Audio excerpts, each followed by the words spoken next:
I might end up bringing the Oreos out. That's fine. Welcome back to the What Does Life Do channel, everybody. Hopefully you came here from Sarah's channel where we cooked these two things. And now we're going to talk about Valentine's Day and answer your questions. And eat food. And eat these delicious creations. Right. So we asked you to send us relationship/love themed questions. How do mukbangs work? Can I eat now? Yeah, go for it. Sick! On Instagram. And we got a good number of them. So if you aren't coming from Sarah's channel, you should go back and watch her video. We have the recipes for both of these. So what are you eating? I was just going to say, I made like meatball parmesan heroes. Mm-hmm. And Sarah made... It's like a creamy mushroom garlic vegan chicken pasta. It's kind of like chicken marsala, in a way. I've never had chicken marsala, so I don't actually know what that is. But It's the same kind of idea. She went for like the first date impressive thing, and I went for the 5th, 6th date. It's okay to be bloated. Wow. Dish. Okay. So Break out these questions. I guess I'm just going to kind of go in no particular order. Yeah. Send it. Ooh. So actually, you know what? Let's a lot of people asked how we met. Oh, yeah. Mm-hmm. The answer's Instagram. I was in Russia in a cage match. Oh my god. A cage match? Uh-huh. This is a difficult part about mukbangs. You're like, I'm eating. How do people do this? Well, there's two of us, so we should be able to tag team this. Who's telling the story? Both of us. You start. He messaged me on Instagram. He DM'd me. I don't know how you found me, because now that I know him, he doesn't watch any vegan YouTubers. So Right. the fact that he found my channel is interesting.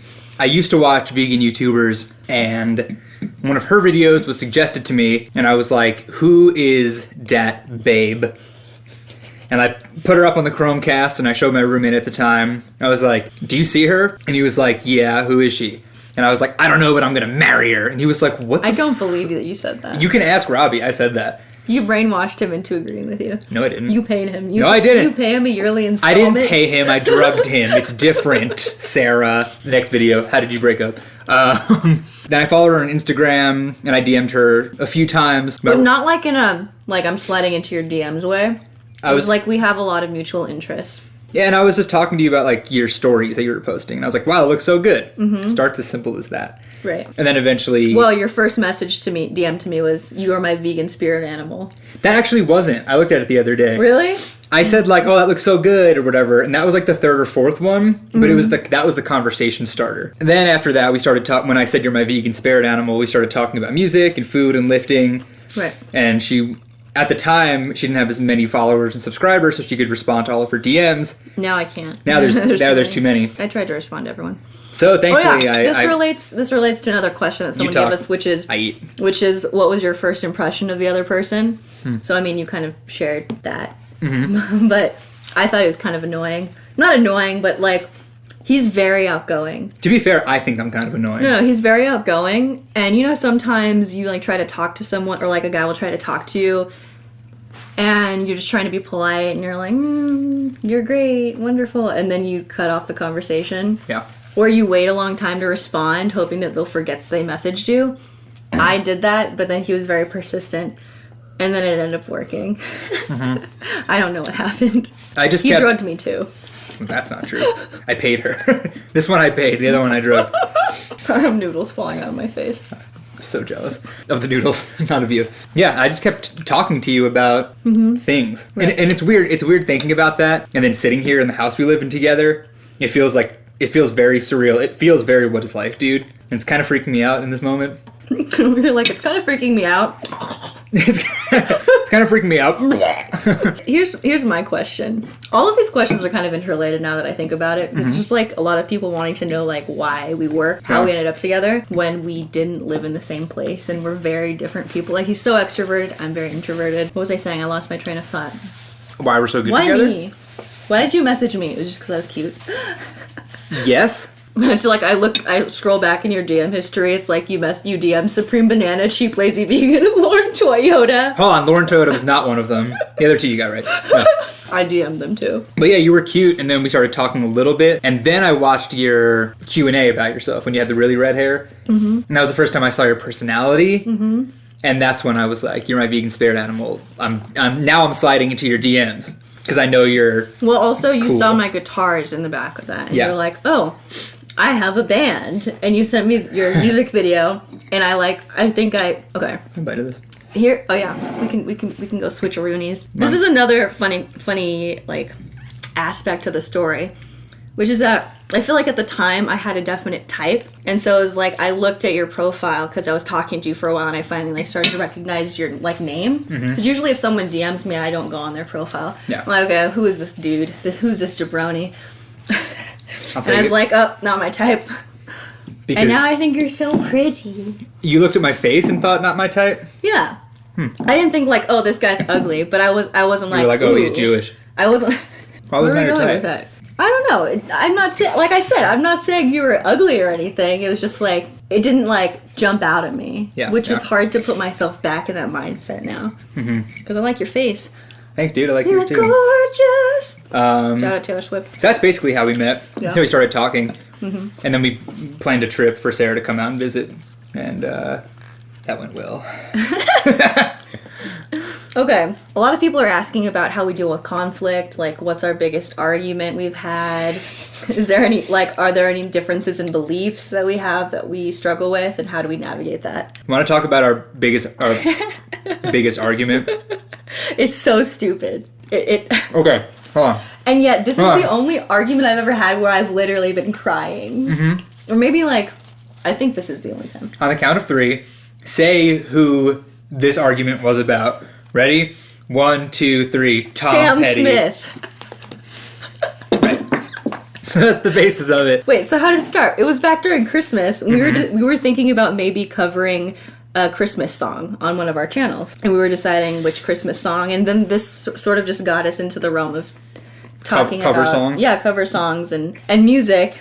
And copyright law. Right, and so Sam Smith has a song called... What is it called? Stay With Me? Yeah. Stay with me. And Tom Petty has a song called Won't Back Down, which goes, no, I won't back down. Right. There was this whole lawsuit that happened when Sam Smith's song came out. Tom Petty sued him and all his writers because they stole the melody. Stole the melody. So I was basically like, yeah, well, the melody's the same. You can't do that. And Sarah's like, babe, hit it. There's so many layers to the argument, but it's like, there's like, what, 3 notes in the song that overlap in the same order, and the songs are not about the same things, and everything else is different. And I'm just like, it really because like, here's the thing, we're very different in that when Eric is bothered by things, he's bothered by the thing. When I'm bothered by things, my brain just takes it to another level. Yeah. It just like, the fact that you believe this in this very limited situation has all these implications about who you are as a person and how you would treat me in this situation, blah, blah, blah. So... Sarah was just defending any artists, their right to create anything they want to create, even if some of the notes, even if they're in a different key, overlap with another song. And I came out on the other side agreeing with her. But not at first. No, not at all. Yeah, the biggest argument we've ever gotten into was literally 0% about our relationship. Well, it kind of is. To me, it was. It kind of is, I was yeah. like, because anytime I'm trying to defend someone, I really put myself in their position. And I just thought about, if I wrote a song that I was really proud of, and then after the fact, I found out that there was like a little bit of overlap with some like very famous person's song. Yeah. And I'm like, well, this is how I wrote the song. This is how it was intended to be heard. And it just made me so... And so I started crying. Yeah. Like, we literally... We were arguing for so long that I was finally like, I can't talk about this anymore. I thought we were going to break up over that. No, you didn't. Also, though. Side note about meatball subs. Anything with marinara sauce, sriracha is the hot sauce to use.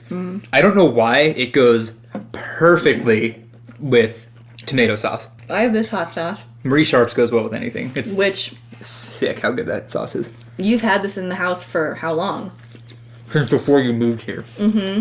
Not that long. I've never really, like, broken into it because I love sriracha so much. But the other day I tried it, and now I'm kind of obsessed. Oh my god, it's really good. Can I have some of this?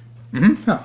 I've been kind of avoiding it because I'm going through a limited gluten phase. And don't give us comments saying, gluten, there's nothing wrong with gluten unless you have celiac. She gets a stomach ache when she eats gluten. End of story. All right? I don't. All right. Give me the fucking meatballs. This is really good. Thank you. I still think it's a little too tangy. I think I put too much lemon in it. Oh, We have a question. Do we want to have kids? And if we did, would we raise them vegan? Okay, well, if we did have kids, we'd raise them vegan, because why not, right? I'm going to buy eggs for my child. Absolutely not. Prepare them eggs. I wouldn't, like, force them to be vegan if they didn't, like, if they grew up and they were like, I don't want to be vegan anymore. All right.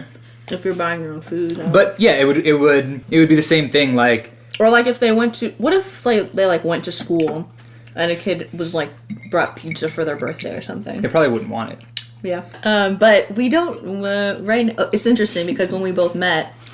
we wanted kids, like, separately. We wanted kids. I always thought I would have kids. And then, like, maybe a couple months ago, we were like, we probably don't. At least right now. We're just thinking about all the things that, like, we're trying to do now as childless people. Yeah. And it's like, almost impossible, you know? Mm-hmm. So, like, how would having kids... But at the same time, we're still young in today's society to have kids. Mm-hmm. My mom was younger than me when she had me, which blows my mind. Also, I don't know if we'd want to have a kid. Oh yeah, we'd probably adopt. There's just there are a lot of people in the world, and to bring one in, I don't know.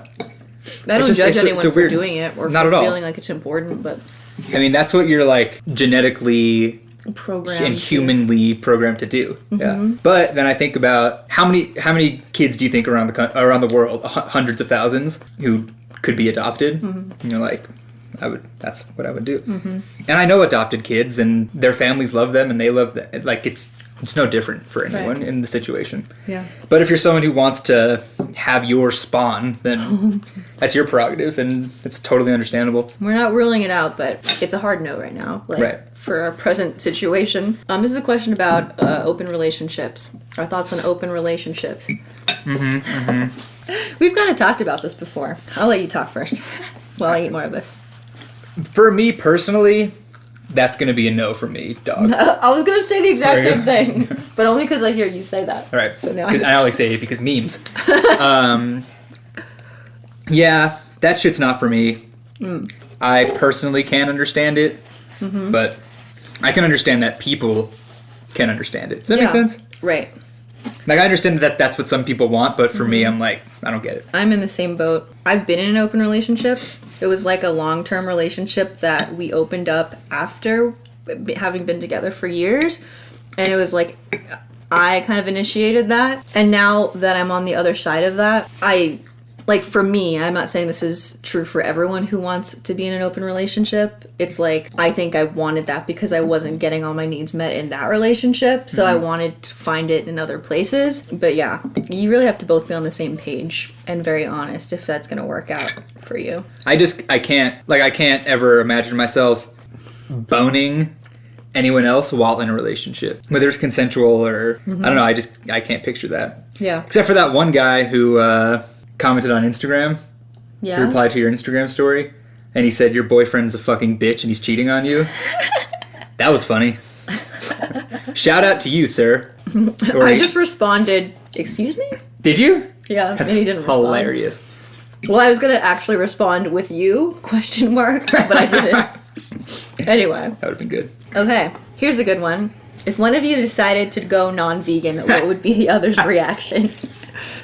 This is asked at a good time because everyone's going non-vegan on social. Not everyone. A lot of prominent figures Tubers are going non-vegan now. Well, we've talked about this before. Yeah, people at work have asked you that. Because I don't know. People like asking questions like that. If you're on a deserted island and there's only like a pig to eat, would you eat it? What are you gonna eat? The pig or a bunch of sticks?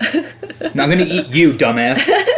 It's just it goes so far beyond you not being vegan. Right. Because that means you're a totally different person. And if you're a totally different person, we're probably not going to want to be together anyway. If you change so much that you go non-vegan, I'm going to feel like I don't even know you anymore anyway. Unless we somehow both changed in the same direction. I'm like vegan for spiritual reasons. I'm very... And we've both been vegan. I'm very like that, you know? We've both been vegan for a while, so... Yeah. We were vegan before we met. If that wasn't clear by the fact that he found my vegan YouTube channel. Right. But hypothetically, if you were to go non-vegan and that was like the only thing different about you, then I would stick with you, obviously. If somehow that were the only... Yeah, it just doesn't really make sense to me. For me, yeah, I don't think that would be possible for me just because I feel like my whole thing in my life is I'm always striving to be a little bit more compassionate, like to myself and other living things and to the earth, and it wouldn't work for me. You know what I mean? Yeah. I don't know. I also think it would be hard because we both love food so much and we cook together and we like eating together and we go out to restaurants and it's so cool to be able to share something with someone else. Like we get 2 entrees or 3 entrees and split everything, and that's really cool. Every single time we go out to eat. Yeah. Except for if we get pho, because we get the same thing. Yeah. So, I don't know. Not that food is, like, the most important thing about a relationship, but it's very important to ours, I think. But it's almost, like, at the point where I don't even have to think about the fact that I'm vegan anymore. Like, obviously my channel's Sarah's Vegan Kitchen, but I don't have to ever think about it. I just can assume that whatever I'm making, you'll eat and you'll enjoy it. And Right. the opposite is true. Except for if you make those fucking baked fish sticks. Gosh. I'm good. Come here. No, I'm so full. Come here, baby. No, I'm saving room for Oreos and ice cream. I'm not. I am. I'm gonna have a dessert segment because we're still filming a mukbang. Spread's good. Yeah? Well, here's a short one. I got a lot of questions about our Zodiac signs. He doesn't do the Zodiac thing. I don't really either. I don't know that much about it except for the very basic. You're a Leo. I found this out and I was like, duh, you're a Leo. And he's like, that's not true. I'm like, what the fuck does that even mean? You're just like so like I'm Eric. Well, I'm Eric. But aren't there hints of that quality in every zodiac sign? In what?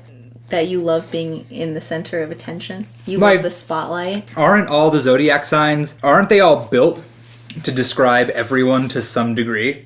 So it's never wrong. It's like your horoscope. It's the I don't same know shit. that that's true. I don't know that that's true. Well, it's like your horoscope. It's like point A, or point B, or point C, or point D.